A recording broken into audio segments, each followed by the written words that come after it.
Assalamualaikum warahmatullahi wabarakatuh.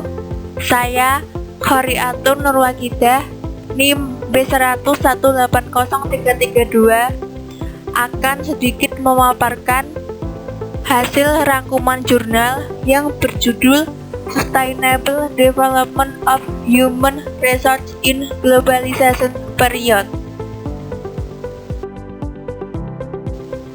Latar belakang dari jurnal ini yaitu saat ini dunia global mengalami perubahan konstan dalam masyarakat, perkembangan teknis, perundang-undangan, dan ekonomi. Hal ini bisa memberikan tekanan pada pengembangan keterampilan kerja karyawan dan kemampuannya secara fleksibel untuk beradaptasi dengan kondisi ini. Oleh karena itu, karyawan harus terus-menerus mengembangkan kemampuan, pengetahuan, dan keterampilannya. Tujuan penelitian dari jurnal ini yaitu menganalisis dan mendeskripsikan manajemen SDM yang difokuskan pada proses pengembangan SDM dan pendidikan, menunjukkan MSDM di perusahaan terpilih, dan untuk menguji persepsi dampak pengembangan karyawan terhadap kinerja mereka, dan untuk merancang pendekatan yang efektif untuk pengembangan personel di perusahaan terpilih yang berdampak pada kinerja karyawan.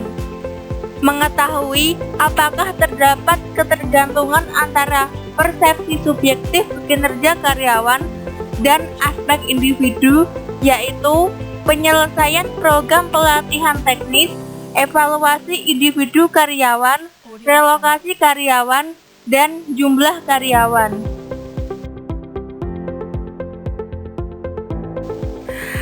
Responden pada penelitian ini yaitu sebanyak 54 responden karyawan SDM dengan pengambilan data menggunakan kuesioner terdiri dari 30 pertanyaan dengan skala verbal dan pertanyaan terbuka.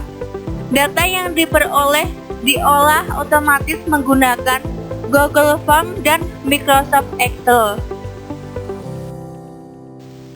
Metodologi penelitian pada jurnal ini yaitu survei penelitian ini dilakukan pada bulan Maret hingga April 2019 menggunakan metode kuantitatif dalam mengolah variabel menggunakan statistik deskriptif.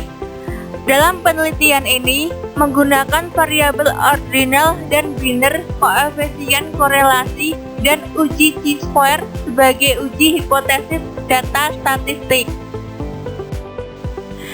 Ini adalah tabel dalam menentukan pengujian hipotesis yang dapat dihasilkan bahwa dari total 54 responden, 54% menggunakan kesempatan untuk pindah posisi kerja pada perusahaan dan 46% tidak menggunakan kesempatan ini. Jadi, dapat diartikan bahwa hipotesis H0 tidak ada ketergantungan yang signifikan secara statistik antara pemindahan karyawan dengan posisi lain dengan kinerjanya. Oleh karena itu, perusahaan perlu lebih banyak menginformasikan kepada karyawannya tentang peluang kerja. Jadi, kesimpulan dari analisis penelitian tersebut ke dalam kebijakan kepegawaian perusahaan diharapkan berdampak positif pada pelatihan dan pengembangan karyawan yang dapat meningkatkan kinerja mereka. Pada penelitian ini tidak ditemukan hubungan yang signifikan antara memindahkan karyawan ke posisi lain dengan kinerjanya. Hal ini mungkin karena fakta bahwa hampir setengah dari karyawan tidak mengambil kesempatan untuk mengubah posisi pekerjaan mereka. Demikian yang dapat saya sampaikan.